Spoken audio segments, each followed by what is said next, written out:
Hi, I'm here to talk to you today about Jeffrey Epstein and how I believe his involvement with the science and physics community was central to his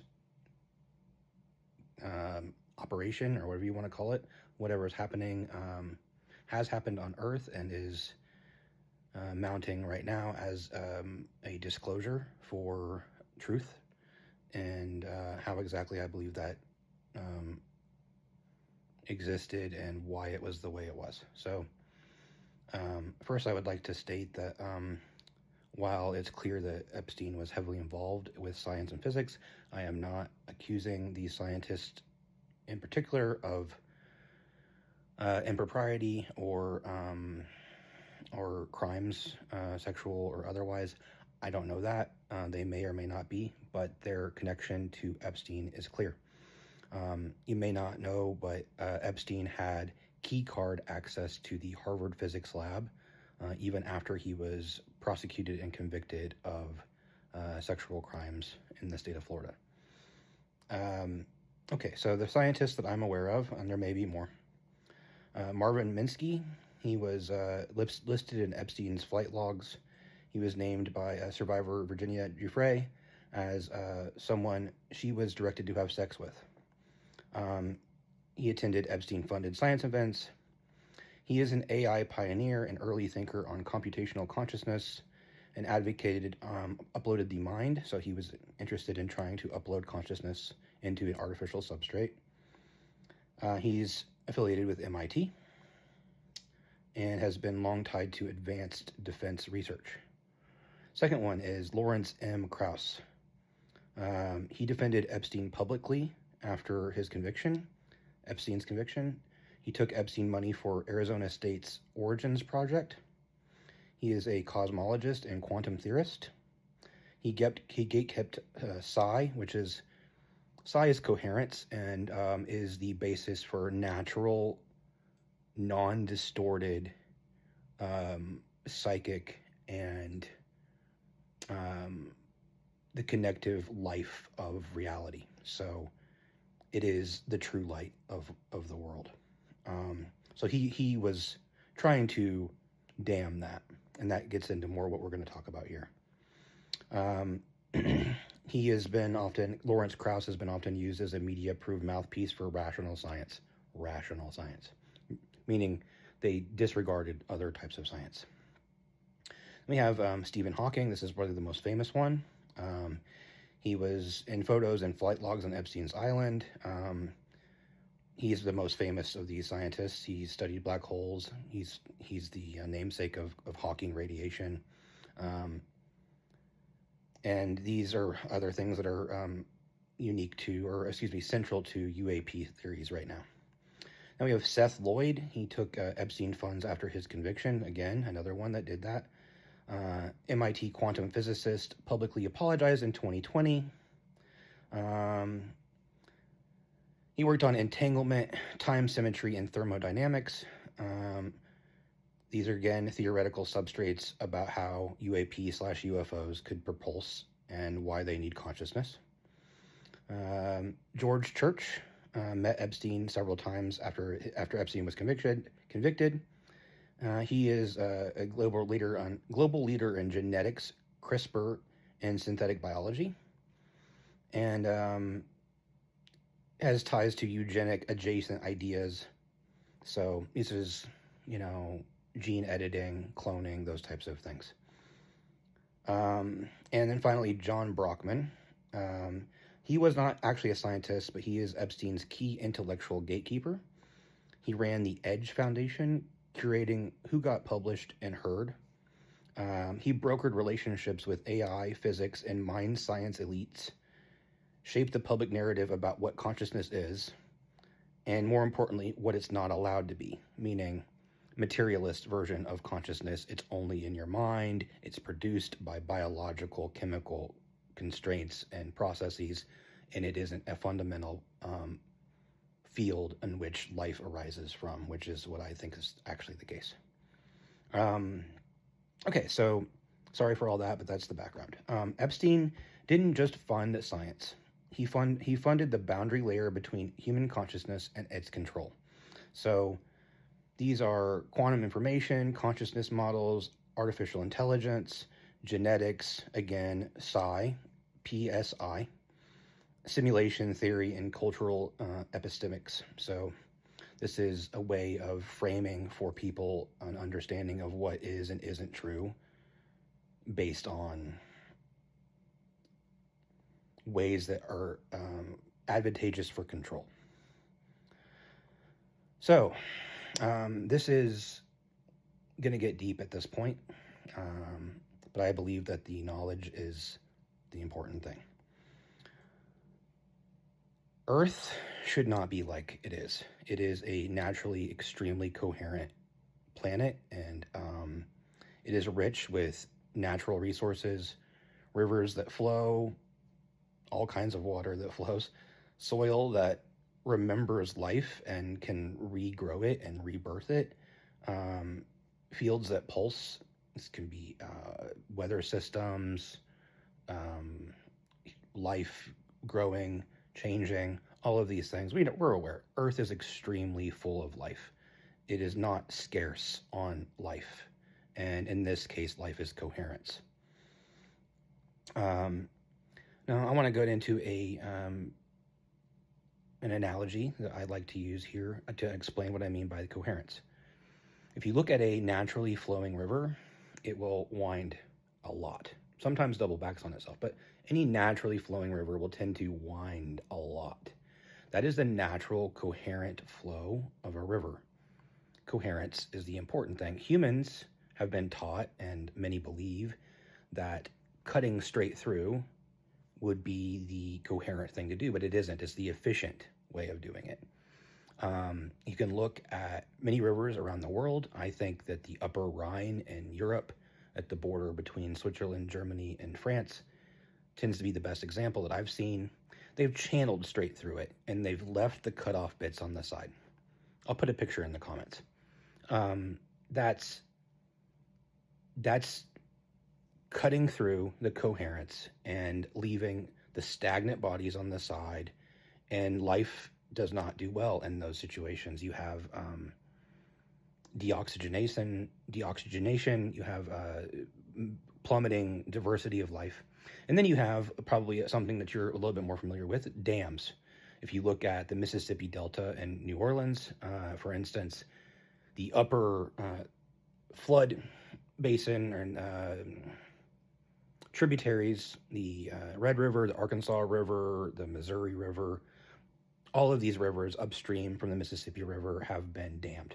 And what you do when you do that is you destroy the life downstream. And that's when Hurricane Katrina hit in 2005, that it was so much worse than it would have been otherwise, because the delta was decimated. It was shrunk massively. This is the same thing with all coherent flows. They need to flow. There is no necessary scarcity on Earth or in this reality as long as you allow the flow. The natural, meaning-making, full emotion, integration of trauma and grief. And when you dam it, problems happen. The most distorted thing that consciousness can do is refuse to die. And my belief is, and I think that there's ample evidence of this already, and it's going to become much more so, is that at some point, a civilization of humans or human-like things decided it did not want to die anymore. And so it damned coherence. So when the Bible and other, religions talk about things like the damned, I believe they're slightly misphrasing it. It's the DAMMED, not the DAMNED. They're not forsaken by God. They are basically forsaken by themselves. They have damned themselves from the full, coherent light of God. So, and I want to explain that you can see this with what the Nazis did in Europe, in Rwanda, Pol Pot in Asia. Throughout history, this has happened again and again.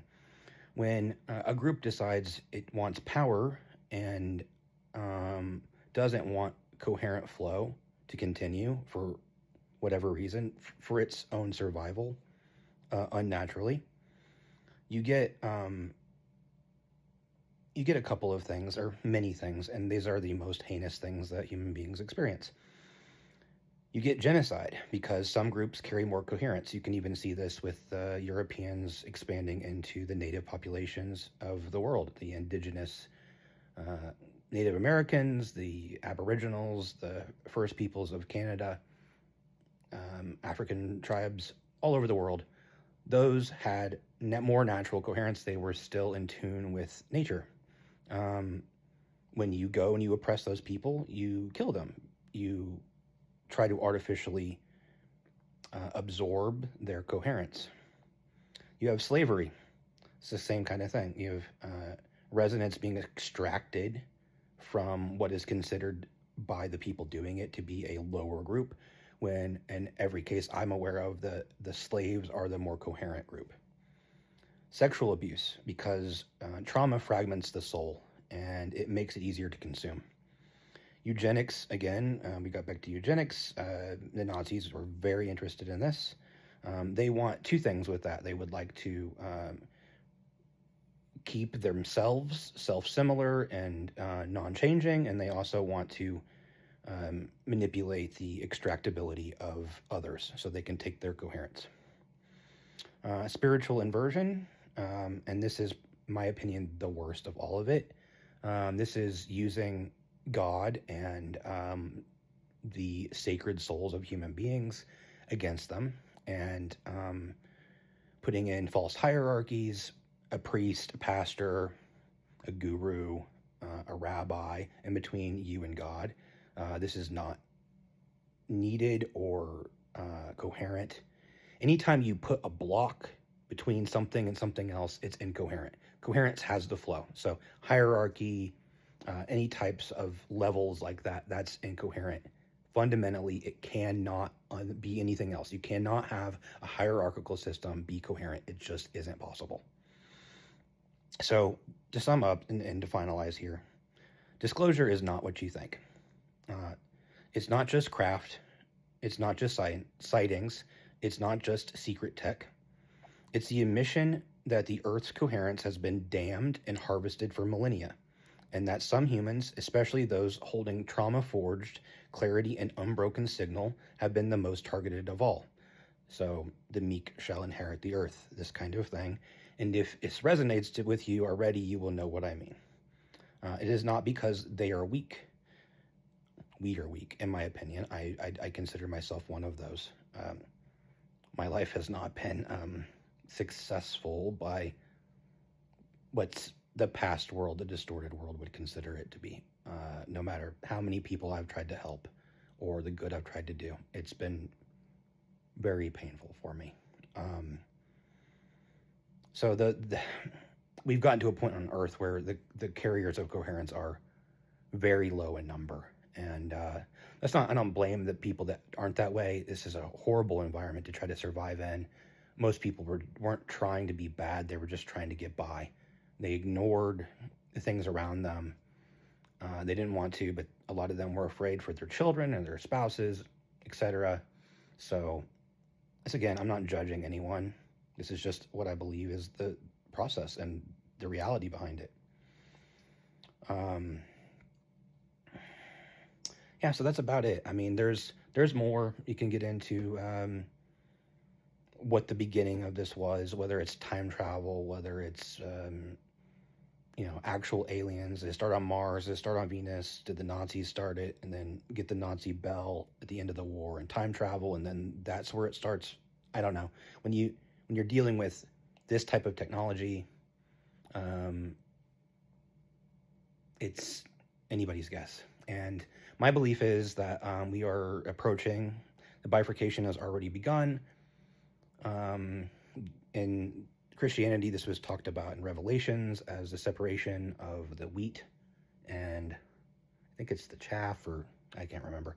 But the important thing is to be conscious, to think for yourself, to not have someone else think for you, and conscientious, to care about others, to love yourself. To me, that is the important thing, and I I give this information freely. It is not mine. It is coherence. It is flow. It is for everyone, and to tell you all that I am here if I can help in any way, any of you.